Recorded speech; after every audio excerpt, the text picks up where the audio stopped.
Welcome to the Ink and Pen Adventure Podcast with your host, Laurie. Are you ready for your next adventure? Yeah, I'm ready for an adventure. It's time to dive into mystery. Time to learn all that I can be. And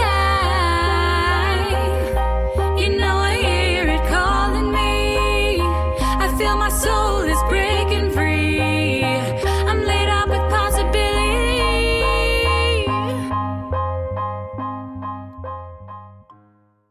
Hello, and welcome back to Ink and Pen Adventures, the podcast. I'm Laurie, your host, and today I'm going to talk about an exciting thing that I did when I was in Orlando at the beginning of November, and that is the 4-Park Challenge. While I call it the 4-Park Challenge, for me it really was 5 because I added a bonus in there. And I'm going to go briefly through what I did, and then I'm going to include in the show notes a link to the website, which will show some photos of all of this activity that I did that day. It was really fun, and I don't get an opportunity very often to go to Disney World, but this happened to be the second trip within about a year due to a conference I was attending. And this year, my husband did not attend with me, which he has done in the past. And my friends had all left by that day. So on the last day, I had looked up things I could do. What am I going to do? I'm not really a solo park attendee. I like to go with people because that's what makes it fun for me. I was like, what am I going to do? I tend to go to the parks, I get some food, and I get kind of bored because I'm like, well, I don't want to go ride rides on my own. Some of them I don't mind, but I decided to look it up. What do people do when they go to Disney World by themselves? And one of them is the 4-Park Challenge. It's not an official Disney challenge. You don't get any extra credit for it, but you do get a sense of accomplishment when you complete it. And that is where I thought, oh, that'll be fun. It's my last day there. Here's a couple of things that were really important in making this happen. The first was I planned it out, mapped out which parks I was going to go to, how I was going to get there, not which parks I was going to go to, what order I was going to go to the parks in, how I was going to get from each park to the other, and then a little bit of the challenges that you're supposed to do within each park, which I will talk about in just a moment. Another key factor was wearing the right shoes. And I'm going to say I do not receive any money for this. I am not an affiliate, although I may be if I go forward with wearing these, is that I wore Skechers Arch Fit Arcades and my feet didn't hurt. And I will give you the details at the end of this, of the steps and the miles and all of that sort of stuff. And let me tell you, by the end of that day, I should have barely been able to walk. It was a lot of activity. I covered a lot of ground. It was really moving almost all the time, except when I was sitting on a transportation or having my snack at each location. So if you are a fan of Skechers, and these are Arch Fit Arcades, I highly recommend them for anything where you're going to be on your feet. Again, I don't receive any money for this, but I support them if you wish. All right, we're 4-Park Challenge. What is it? Well, you hit all 4 parks in one day. You could do 6 parks if you were so inclined to do the water parks, but to me, that just seems like that's a little over the top because you're now dealing with wet clothing, wet hair, changing in and out of bathing suits and all of that stuff. And it was not warm enough, in my opinion, to do that. I also am not really a big water park fan. So I did the 4-Park Challenge, but again, I actually did 5, and I'll tell you about that. That was the last place I went. So you would go to each park. You have to do 3 things within that park. You need to take a photo with the iconic attraction or item. You need to have a snack, and you need to ride an attraction or participate in an attraction. Again, there's no official rules, and so I took attraction to be anything that was interactive or engaging. It could have been a fireworks show if I was doing this at night. It could have been a band, anything that was an entertainment or attraction. So part of this is that it depends on when you go. When you do this, you may or may not be able to get on a ride in the amount of time you need in order to make this challenge work. I did consider Lightning Lane and all of that goes along with it, but the price wasn't worth the fact that I couldn't actually get the times I needed to make this challenge work. So I just took my chances. That was the one place I took my chances. I found an attraction by what's available when I got to the park. And then why do it? Well, a million reasons probably for a lot of people. The big one was because I could. And the second one was because I could. And the third one was I was by myself and I didn't have to worry about coordinating schedules. My husband totally would have done it with me. I wouldn't. It's not like I worry about that. But sometimes you get people, oh, I have to go to the bathroom and oh, I need to have this food and I need to go over there and I need to shop and I need to do these things. It wasn't the day for that. I had done that before when I went to the parks on the day before that, or I think I went Friday night or something. I took care of all that already. So that this was really just about the 4-park challenge. And then how? Well, strategically, truthfully, you could take it a little bit easier, probably be a little more casual. You could also do things like take Ubers or Lyfts between the parks or the minivan. The price has gone up considerably on the minivan, but it could still be worth it if you don't want to deal with buses and public transportation. So strategically, make a list and go you through it. All right, beginning of the day. So I got up and out of there about 9 in the morning. So I didn't even really start early. I wasn't trying to rope drop. I was staying at Old Key West. So my first stop was Animal Kingdom. I come down the 2 flights of stairs. This does matter later. 2 flights of stairs. I'm trying to also remember to take photos as I go of all of these specific locations. And as I look back through my photos, I realized I missed a few things like, oh, what snack? Where did I get my snack? And what was it called? But not that important. I did take photos of it all. So leaving my hotel, going to Animal Kingdom, I can check the app and it can tell me when the next bus is coming. It was coming in a few minutes. So I headed down to the bus stop, which was 3-minute walk. And I headed to Animal Kingdom. I got into Animal Kingdom. And as you know, anywhere from the buses to the front gate can be a bit of a distance. So I walked over there. The first thing I did when I did go into one of the shops so I could pick up a button on that said I'm celebrating. And then I wrote on it 4-park challenge. And as I did each park, I added a Mickey head on my 4-park challenge. It was fun. I put the date on it and everything. So I took the bus. The other thing that I did on this was I tried to take as many forms of transportation as I could. And the only one that I missed was the minivan. And that really had to do with the fact that it was really quite expensive. And the other forms of transportation were equally as accessible. The attraction, I watched the macaws fly to and from the Tree of Life. If you haven't seen that, it is spectacular. It actually made me cry. I saw it on Friday as well.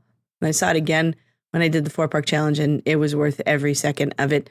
They are majestic, and it's really quite a colorful and beautiful display. I also took my photo, which was with the Tree of Life. And then I had a snack I think it was called, either the snack was called Trilobites or the place was called Trilobites, but they were little chicken nuggets with fries and sauce. It was really quite delicious. Animal Kingdom, complete. It was great. It probably took, I think it took about 2 hours per park just to get, and that's from leaving to go to the park and then leaving that park for the next one. The whole thing. They're big. You can't always just walk in and do everything you need to do in the very front of the park. So, and with Animal Kingdom, everything is within that walking distance that you got to get back to the tree, and then things happens there. I believe I did ride Avatar, but I did that on Friday. I rode the Flights of Passage, but I rode it on Friday. I didn't ride it on the 4-park day. Okay, that's Animal Kingdom. Now, Hollywood Studios was next. So this is one where if I'd really wanted to do the minivan, this is where I would have done it. I would have done it here because the only way to get back from Animal Kingdom to Hollywood Studios is by bus. And so I took the bus or the shuttle, whatever you want to call it. The challenge is within Hollywood Studios.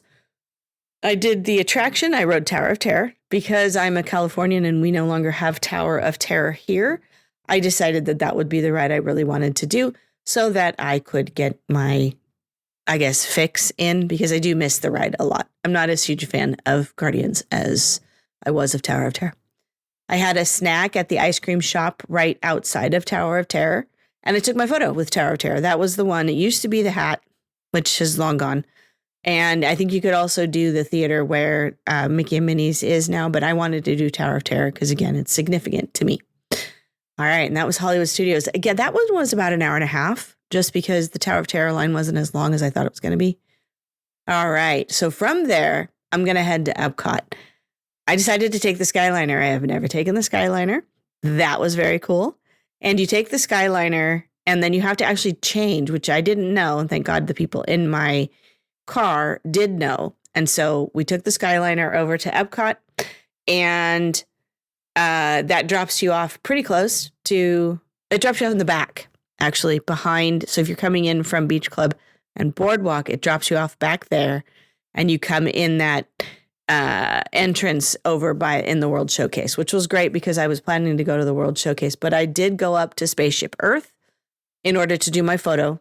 That was at the end of the trip. The first thing that I did was I got my snack, which was fried ravioli from Italy, because it was food and wine. And I wanted something that was part of the Food and Wine Festival, and I wanted it from World Showcase, and I'm Italian. It worked out well. I did make a stop at the DVC Lounge at the Imaginatrium, which is in between World Showcase and the rest of Epcot. I don't remember what it's called. And at first I wasn't going to be able to get in because they were booked, but as I was one person, he was able to get me in. It's just a nice thing. If you are a Disney Vacation Club member, don't forget that it's there. You get drinks and snacks and a place to sit and bathrooms. And doesn't tend to be terribly crowded because they do limit the amount of people that go in at one time.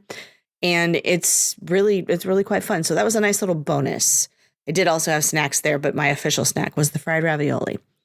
Then as I was heading up to the front, I wandered through the Journey of Water, which was my attraction, because it's really cool. It's really, really cool. If you haven't seen it, I highly recommend it. Go do that. It's refreshing.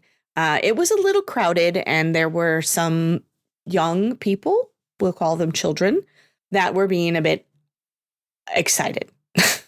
So keep in mind that it is a Moana themed attraction, and therefore it does draw a lot of children. It was fine. They were great, and they were having a good time, and they didn't bother me. I saw other people getting bothered, but that's okay. All right. So, and then I take my photo with Spaceship Earth. Now, one of the cool things, and I didn't do this time, the last time we were there, they were doing 360 photos with Spaceship Earth. So if you go and they're still doing that, it's weird. It looks funny, but it's really kind of cool. All right. Actually, I forgot that from the World Showcase at Italy, there is a space where you can take the little ferry across the river, the what do they call it? Sea? The lake that is there in World Showcase. And because I'm trying to hit all sorts of transportation, and I've already got the bus and I got the Skyliner, and now I took the boat in World Showcase. So I took that over to the main part of World Showcase and then headed in to the DVC Lounge, Journey of Water, and so on. Once that was done, it was time to head to the Magic Kingdom. The best way to get to the Magic Kingdom, in my opinion, is to go by monorail. So I hopped on the monorail at Epcot. You take that to the transportation center, which is right outside of Magic Kingdom in the lagoon there that they have for Grand Floridian, Polynesian, Contemporary, and Wilderness, and then Magic Kingdom. So I got off the monorail, and I was going to hop the monorail to go to Magic Kingdom. And then I realized that they had a ferry that was just getting ready to leave. So I took the ferry. So there's 2 boats there. So now I've gotten the bus, the Skyliner, the ferry in Epcot, the monorail, and then the ferry from the transportation center, which was very cool. Then once I got into Magic Kingdom, and the other cool thing about that is because you're already in the park, you don't have to go through security again if you come in from the transportation center, because getting to the transportation center is where you go through security. So I didn't have to go through security on my last little bit in, and that was great. The challenges. So I rode the train, and it is something I really actually enjoy. And I could have tried to get in on one of the bigger attractions, but it was now late. I believe it was 7:00. Yeah, it was 7:00. And I was facing the end of the day. At this point, I was 2 things away from completing the challenge officially. And that was my snack, which I went back to the Harbor Galley and had. No, it's not called Harbor Galley.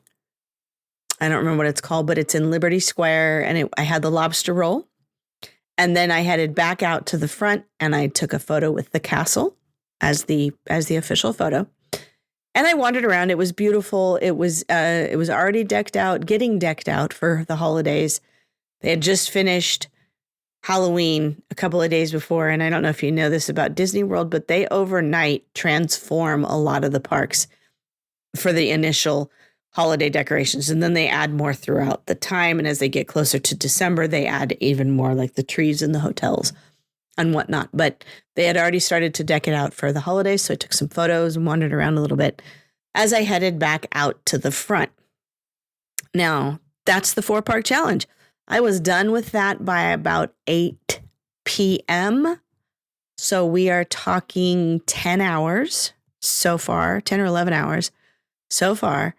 And I had completed the official, unofficial 4-park challenge. I added Disney Springs, and I added Disney Springs for a couple of reasons. I wanted to. It was closer to my hotel, and I was thinking about going and having some food, but I ended up not doing that after all. But I did go to Disney Springs, and here's a trick, and I forgot this. I kept looking around, where's the Disney Springs bus from the Magic Kingdom, to be informed by the security that they no longer do buses directly to the parks from Disney Springs because too many people were taking advantage of the parking at Disney Springs and hopping the bus over. You always have to go to a resort in order to go from Disney Springs to a theme park. Well, I was trying to go to Disney Springs because I wanted to go to Disney Springs. So I hopped on the bus to Riviera because it was the next one going out. I'd never been there. So I toured the Riviera lobby and just spent a little bit of time in there. It's really beautiful. They have gorgeous grounds out in the back. And I look forward to the day when we can stay there. So the challenge is from there, I went back out to the bus and I took another bus over to Disney Springs. That was pretty easy to do from there. It's their bus stop is close to their front lobby. And so it was easy to do. And it was also, none of these buses were very filled. It was a quieter time than I expected. So that was kind of nice. Once I got to Disney Springs, I wandered through, realized I was getting very tired because now it's about 9:00. And I went down to the World of Disney and I took my photo with the World of Disney. Granted, this was not an official Disney photo. The other 4 photos that I took were official Disney photos. And I had a photo pass that we had purchased from a previous trip that we never used. And so I was able to get my photos from the Disney photographers, which was really cool. I recommend it, especially if you're doing this for one day. It makes it really easy to get those photos.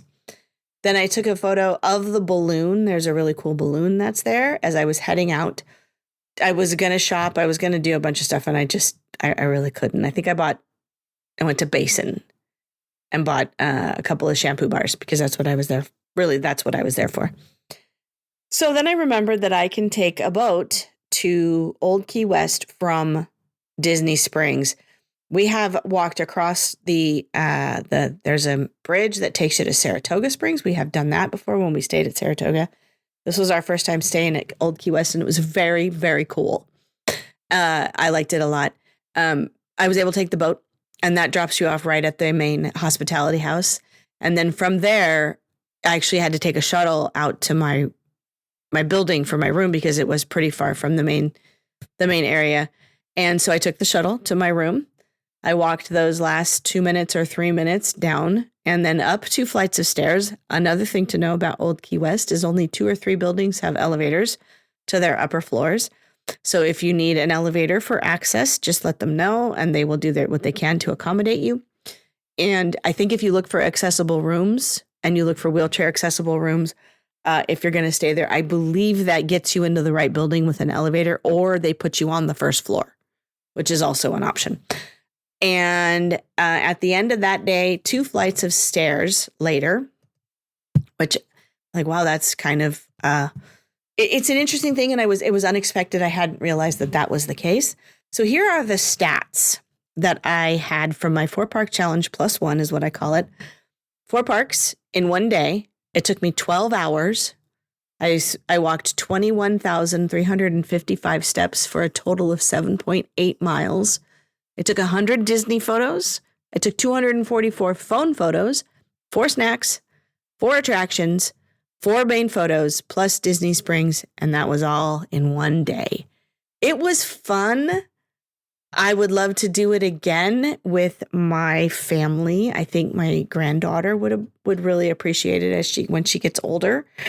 But if you can do it, do it. It does require a park hopper or a pass in order to park hop that day. But if you're going for one day, it could be a fun way to hit everything in one day. Have you ever done it? So let me know if you've ever done the 4-park challenge or 5-park challenge, 4+1, I guess. And if you haven't done it and wouldn't do it, let me know why. I know it's a lot in a day, and it can be a lot of steps. It can be strenuous, and it was exhausting. I slept well that night. I slept very well that night, and I really enjoyed my time. So that's my 4-park challenge, and I appreciate you listening, and I hope that you are having a really great day and that your adventures are taking you out into your world and that you are enjoying your time. Take care and bon voyage.